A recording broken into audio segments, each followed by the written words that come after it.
Manchmal macht die Heizung Geräusche. Das kann ganz unterschiedliche Ursachen haben. Welche das sein können und wie sie behoben werden, erkläre ich in folgendem Video. Wir beschäftigen uns dabei mit 4 Geräuschtypen. Das erste Geräusch ist ein Knacken, wie etwa dieses hier. Es handelt sich dabei um ein typisches Geräusch, welches beim Ausdehnen von Heizungsrohren aus Metall entstehen kann. Die Rohre dehnen sich bei Erwärmung aus und ziehen sich anschließend wieder zusammen. Dadurch kommt es zu dem Knackgeräusch. Häufig treten diese Geräusche nach einem Kesseltausch auf, wenn der neue Kessel mit anderen Temperaturen arbeitet als der alte.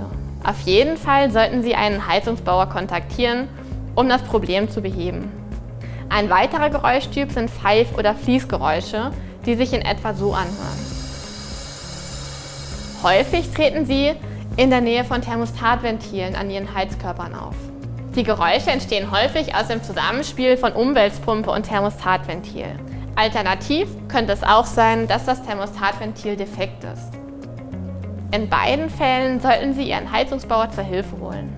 Macht Ihr Heizgerät plötzlich ganz laute und störende Geräusche, wie etwa diese hier, sollten Sie dringend einen Heizungsbauer kontaktieren, denn das deutet sehr stark auf einen Defekt im Gerät hin.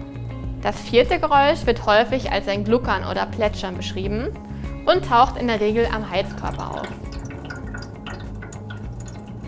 Es hört sich so an, als würde das Wasser in den Heizkörper plätschern. Ursache ist dabei häufig Luft im System oder ein zu niedriger Wasserdruck.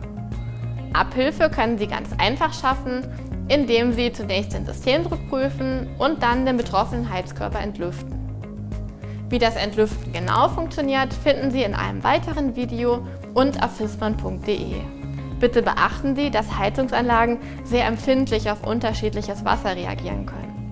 Wir empfehlen deshalb, zum Befüllen enthärtetes Wasser zu verwenden.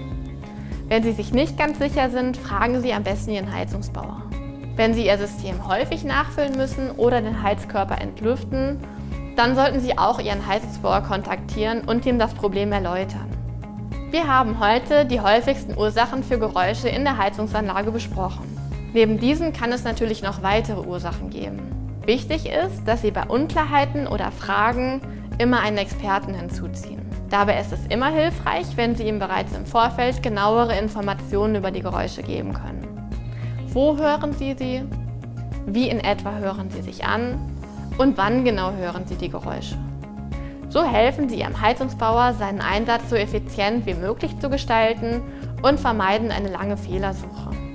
Weitere Infos oder den passenden Heizungsbauer in Ihrer Nähe finden Sie auf fissmann.de.